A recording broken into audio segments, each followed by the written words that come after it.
What's up guys, I'm James, and welcome back to the Great Gambino Watch Reviews. Today we are going to be taking an up-close look at the Omega Seamaster 300 James Bond 007 No Time to Die edition.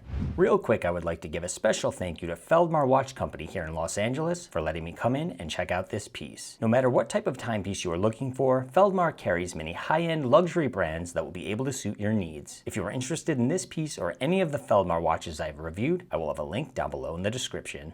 As stated on the Omega official site, this watch has been built with military needs in mind, and the final design was influenced by Daniel Craig's experience as 007. This is a special piece for Omega as well as Bond fans everywhere, because not only does it appear on Daniel Craig's wrist throughout the film, but No Time to Die will be his final performance as the character. The case diameter is 42 millimeters, lug to lug is going to be 49 millimeters, and if you want to change out the band, it's 20 millimeters. We have a case thickness of 13.5 millimeters. As you would expect, the bead-blasted screw-down crown is stamped with the Omega logo. And at the 10 o'clock position, you will find the helium escape valve that can be opened while fully submerged.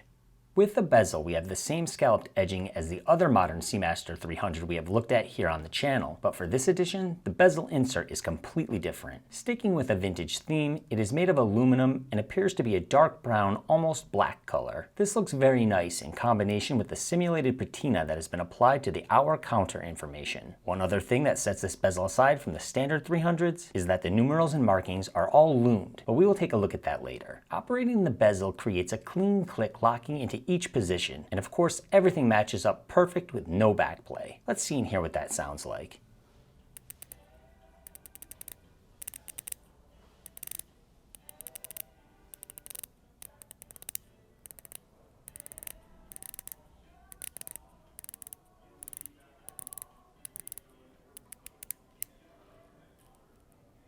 When it comes to the glass, a standard 300 will have an almost flat piece of sapphire. With the 007, Omega has included a beautiful domed sapphire crystal that creates very nice distortions. In addition, an anti-reflective coating has been added to the underside of the glass to reduce glare.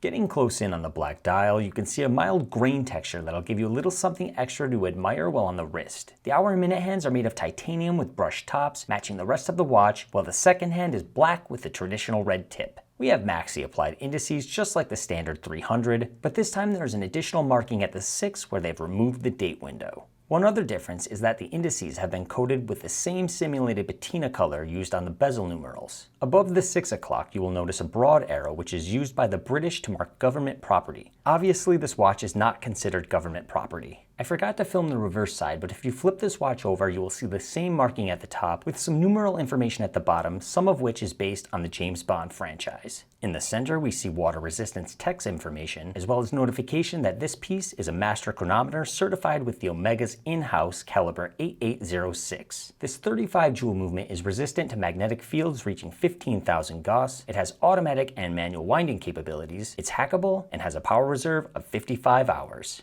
Looking at the case, the entire thing is finished with a combination of brushed and bead-blasted surfaces. Omega decided to use professional grade 2 titanium for the material. The use of titanium reduces almost half the weight in comparison to stainless steel. This makes sense because it is meant for James Bond, a character that needs to be fast without the extra weight holding him down. That same titanium is also used for the mesh bracelet. It has a nice taper and feels solid. I'm pretty sure it's the best quality mesh bracelet I have ever experienced. On the reverse side is a deployant clasp with Omega branding, but let's go ahead and take a quick look at the lume. Green superluminova has been applied to the minute hand and the 12 o'clock pip, while blue is applied to the hour hand, second hand, hour indices, and the bezel insert markings. It's extremely bright, and the added application to the bezel makes this version much more fun to look at in comparison to the standard version.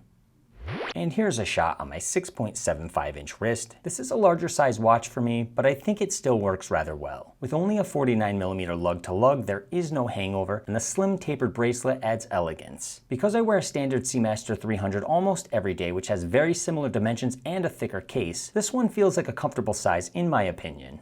My final closing thoughts, I feel this is a very sharp piece that has a ton of vintage charm. I'm curious to see how the price is affected once stores no longer sell this 007, and if it will become a hard to get desired collectible, something that only time will tell. Thanks again to Feldmar for letting me film this piece. I will have a link to their website in the description. Hope you guys enjoyed the video, and I will see you in the next one.